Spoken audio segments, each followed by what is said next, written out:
हरियाणा और दिल्ली के बीच पानी पर लड़ाई हो रही है। सुप्रीम कोर्ट तक मामला पहुंच गया। एक तरफ तस्वीर है हिंदुस्तान की एक बेटी शिरीषा बंदला की, जो अंतरिक्ष में जाने वाली भारतीय मूल की दूसरी महिला बनती है, और दूसरी तरफ तस्वीरें हैं भारत की राजधानी दिल्ली में देश के बेटे बेटियों की, जो अंतरिक्ष नहीं बल्कि पानी की किल्लत से जूझते अपने स्पेस में टैंकर आने पर उसी टैंकर पर चढ़कर पाइप से पानी खींचकर अपनी और अपने घर वालों की जरूरतों को पूरा करने के लिए लाचार है, क्योंकि दिल्ली का पानी तो राजनीति की पाइप में फंसा है।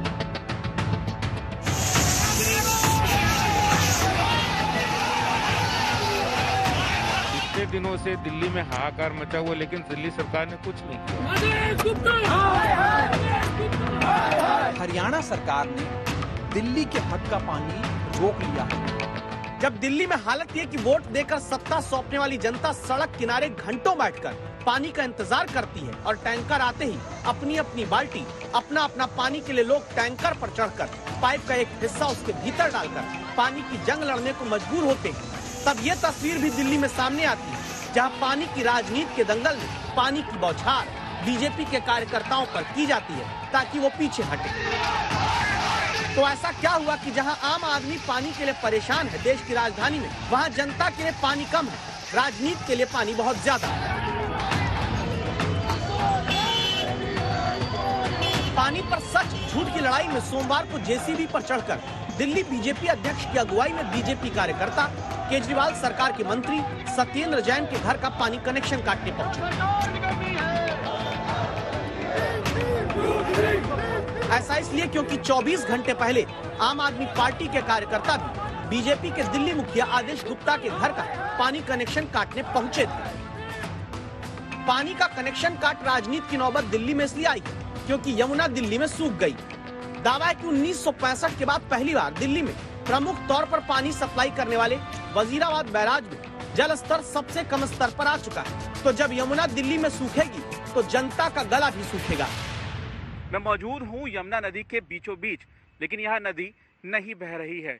गर्मी का मौसम है, दिल्ली के अलग अलग इलाकों में पानी की सप्लाई मेरे ठीक पीछे मौजूद एक वाटर प्लांट से होनी है, लेकिन यहाँ पर सबसे ज़्यादा चिंता की बात यह है कि पिछले एक हफ्ते में करीब 8 से 9 फीट यमुना नदी का जल स्तर गिर गया है, और नौबत ये आ गई है कि मैं उस जगह पर इस वक्त चल पा रहा हूँ जहाँ से यमुना नदी बहती है।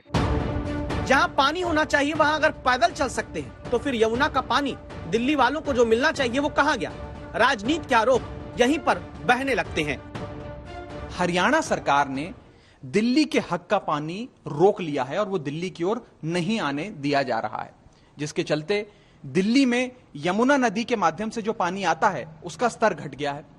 आज वो नदी सूख गई है। इतने दिनों से दिल्ली में हाहाकार मचा हुआ, लेकिन दिल्ली सरकार ने कुछ नहीं किया है, और इनके जो नेता हैं वो पॉलिटिकल टूरिज्म कर रहे हैं।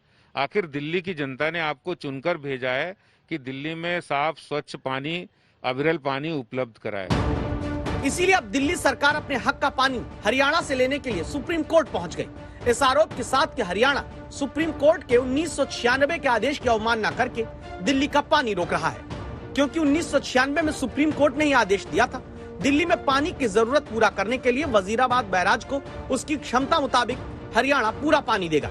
साथ ही अदालत ने कहा था कि हरियाणा को 330 क्यूसेक लीटर पानी अतिरिक्त देना होगा। जवाब में हरियाणा सरकार पानी रोकने के आरोप खारिज करती है। 1049 क्यूसेक पानी उनको लगातार हम दे रहे हैं।